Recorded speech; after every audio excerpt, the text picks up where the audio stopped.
Сәлеметсіздер ме балалар, каналыма қош келдіңіздер. Бүгінгі өтетін біздің тақырыбымыз омыртқасыз және омыртқалы жануарлардың зәр шығару жүйелерінің құрылысы. Сабағымызды бастамас бұрын каналыма тіркеліп, қоңыраушаны басуды ұмытпаңыздар. Сабағымызды олай болса бастайық. Бөлінді шығару жүйесі организмнен тіршілік әрекетінің нәтижесінде түзілген сұйық зиянды қалдықтарды шығарады. Шығарылатын өнімдерге тер, өт сөлі, яғни бауыр немесе бүйректе түзілетін зәр жатады.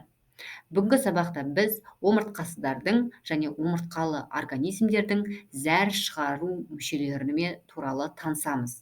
Мұқият болыңыздар, керекті ақпараттарды дәптерлеріңізге түсіріп алып отырыңыздар.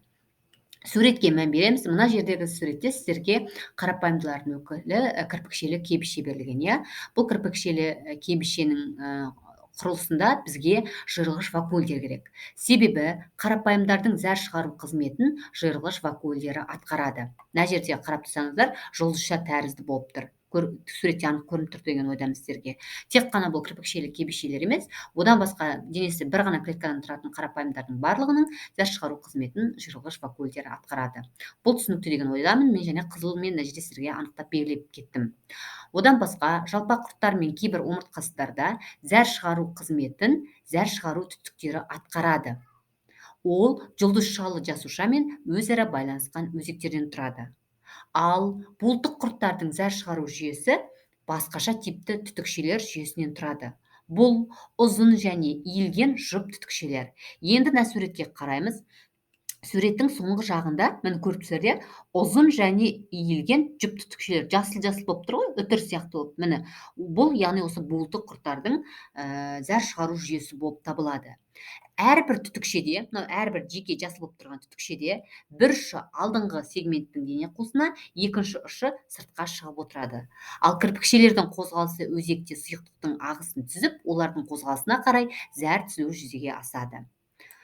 Одан кейін біз өрмекшілердің және жәндіктердің зәр шығару жүйесімен танысамыз. Суретте қарасаңыздар, міне сары түспен белгіленіп тұр. Өрмекшілер мен зәр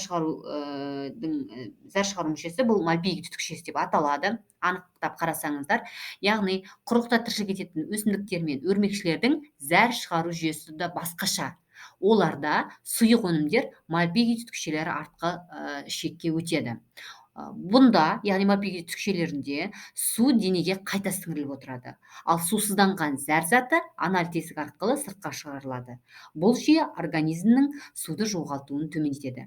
Тестта келген кезде сіздерге, яғни құрлықта тіршілік ететін жәндіктер мен өрмекшілердің зәр шығару мүшесі не деп аталады десе, мальпигий түтікшелер дейсіздер, немесе жәндіктер, немесе өрмекшілердің зәр шығару деп жеке-жеке де берілуі мүмкін. Бұл жерде сіздер мальпигий түтікшелер деп атайсыздар. Ал енді келесі слайдта біз омыртқалылардың зәр шығару мүшесімен танысамыз. Мына жерде мен сіздерге барлық суретті алмадым. Тек қана балықтардың суретін алдым, зәр шығару мүшесі, және де сүтқоректілердің алдым. Сіздер бұларды білесіздер, яғни балықтар, қосмекенділер, жорғалаушылар, құстар және сүтқоректілер 5 класстың зәр шығару мүшесі аталады. Мына жерде мен ақпаратты сіздерге толықтай бере кеттім. Бірінші, бұл бізде жалпы бүкіл омыртқалардың зәр шығару мүшесі не десек, біз бүйрек деп жауап береміз. Ал енді ол бүйрек әрбір класста әртүрлі болып келеді. Кішкене ерекшеліктері бар, осыларға тоқталамыз. Балықтардың бүйрегі ұзын таспа тәрізді, ол дене қуысының арқа жағында қабырға мен торсылдақтың арасында орналасқан. Көріп тұрсыздар ғой, орналасқан жерін күрең қызыл болып түсті орналасып тұр. Ал амфибияларда бұл балықтарға қарағанда кішкентай болып келеді, яғни шағын болады бүйректері. Ал жыландардың бүйрегі ұзыннан орналасқан, созылған және бөліктерге бөлінген болып келеді. Ал құстардың жамбас сүйектерінің ойысына тығыз жанасып келеді бүйректері.